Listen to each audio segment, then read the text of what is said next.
About 1977, I decided to have a look at the Quran. I never met a Muslim. I lived 100 kilometers from the nearest Muslim. See, what interested me was what non-Muslims said about Muhammad.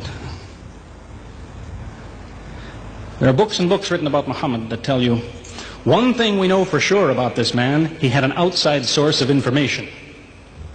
One book I've got says the Quran was written by a committee,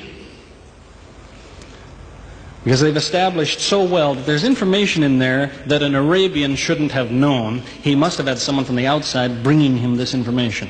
So they say, one thing we know for sure, he had an outside source of information. Now, he said this book was a revelation. So they say, you see, he was a liar.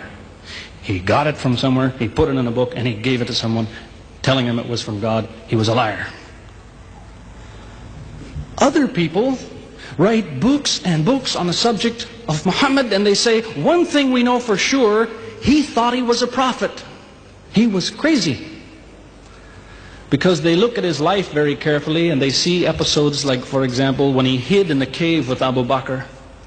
He was running from the whole city who wanted to kill him, and he hid in the cave, and when the Meccans came running up to the cave to kill them, what did he say to his friend?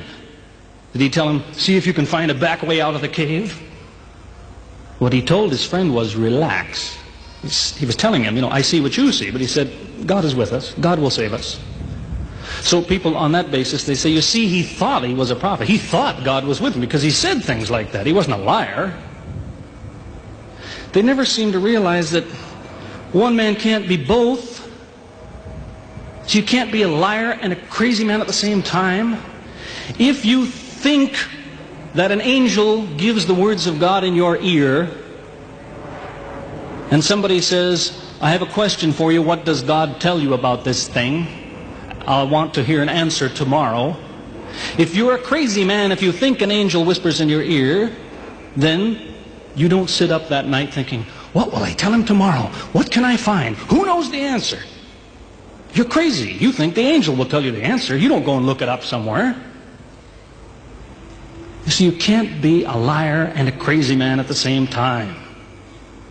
You can be one or the other, or neither, but you can't be both. You see, I read 2 non-Muslim biographies of Muhammad. One was by Rodenson, who's an atheist, who hated the man. But many interesting things come up about his life that I had to wonder about.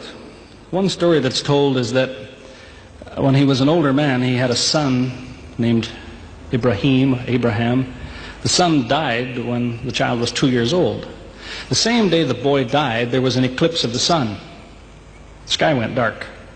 And the Muslims came running to their prophet and said, look, it's a miracle. Your child died and the sky went dark in sadness. It occurred to me, see, if he was a crazy man, he'd probably believe what they said. He'd probably think, yes, it's a miracle. My child died, the sky is dark. Yes, it's a miracle. If he was a crazy man. If he was a liar, he would have taken advantage of it. He would have said, yes, right, my child died, the sky is dark, you tell everyone, it proves I'm a prophet. It's a miracle. But what did he do? He became angry with the Muslims. He told them that was nonsense. He was angry with them. How dare you say that? He said, the sun and the moon are signs of God, and they don't worry themselves about the birth of a man or the death of a son of Muhammad. Doesn't look very crazy. Doesn't look much like a liar. Now you have a third alternative, of course, which people tell you all the time. They say, no, he was not a liar. He was not a crazy man. He was deceived by the devil. Deceived by the devil. It's an interesting idea. But whatever you say, you better be ready to back it up. There's a lot of difficulties with that idea. For example, there is a verse in the Quran which tells the reader about a good habit to develop. It tells him, before you read this book, always say, A'udhu billahi minash shaitanir rajim, which means, I take refuge in God from Satan the rejected. Is this Satan who wrote this? Who said, before you read my book, ask God to save you from me? Is that Satan who wrote that? As Jesus said, if Satan is divided against himself, then his kingdom will fall. He's fighting against his own interests. So let me finish with a story that illustrates a point. As I said, there's many theories and many explanations around. Many explanations. But an explanation, something somebody tells you, is just so much air coming out of his mouth unless he has proof and unless he offers you something that you can use to falsify it. You see, there's many theories of how do the planets go around the sun and how do the stars burn and all the rest of it. Many theories. Most of them are just so much wind. Scientists pay no attention to them because they don't contain something that could be checked to prove it false.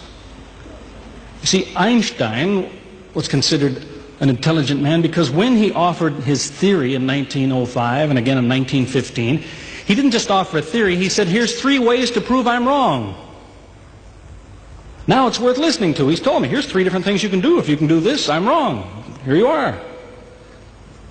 Is there anything like that in Christianity? Has the Christian ever said, you want to prove I'm wrong? All you have to do is this. Has he ever done that? The Quran is filled with that kind of thing. Filled with it. Saying, you want to prove this book is wrong? Do this. Prove it. Go ahead. Do it. Filled with that kind of thing.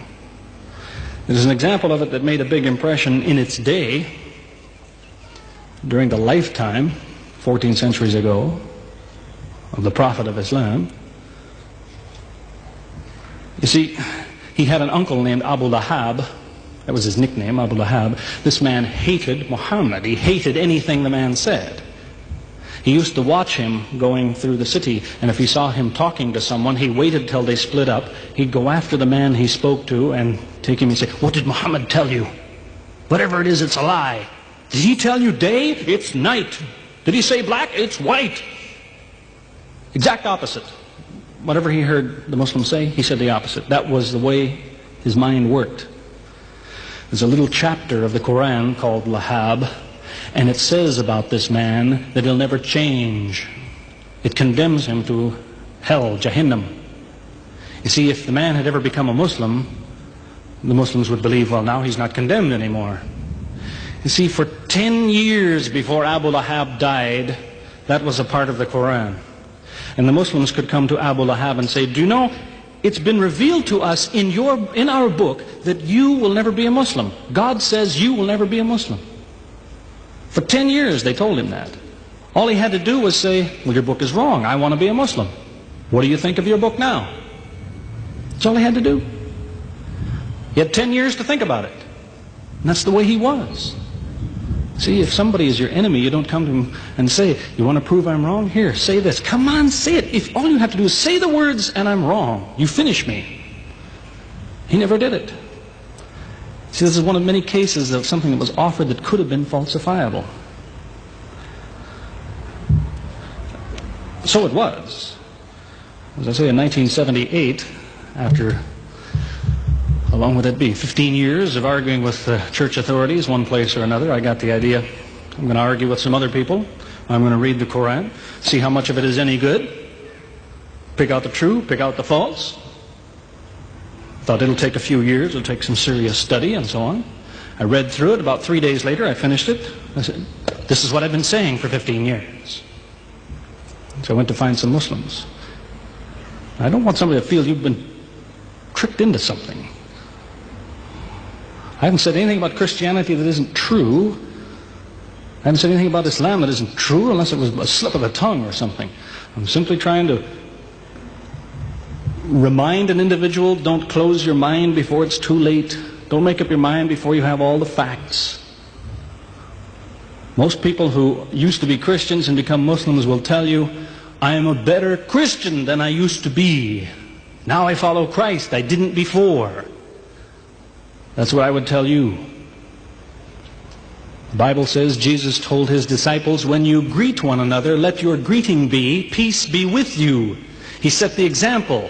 Peace be with you. Who says that today? Christians? Once in a great while, maybe. Muslims, whether they speak Arabic or not, they say, Salaam alaikum. Peace be with you. Jesus, when he prayed in the Garden of Gethsemane, put his forehead on the ground. Who prays like that? Christians or Muslims? Jesus used to fast for more than a month at a time. Who fasts today? Christians or Muslims? who really is trying to imitate Jesus. Somebody said to me before coming in here, they said, the Muslims make Jesus out, they insult him and so on and so on. How, possibly, do they insult him? They lift him up. Up. They can't tolerate anything bad said about him. They would just as quickly tell you that, they say Muhammad Rasulullah means Muhammad is the messenger of God. They will just as quickly say Isa, Jesus, Isa, Rasulullah, no problem. Just as quickly tell you that, because it's true. They occupy the same place. If God himself wants to make distinctions among his prophets, that's his business, not ours. Treat them all with the same amount of respect. May God guide us always closer to the truth.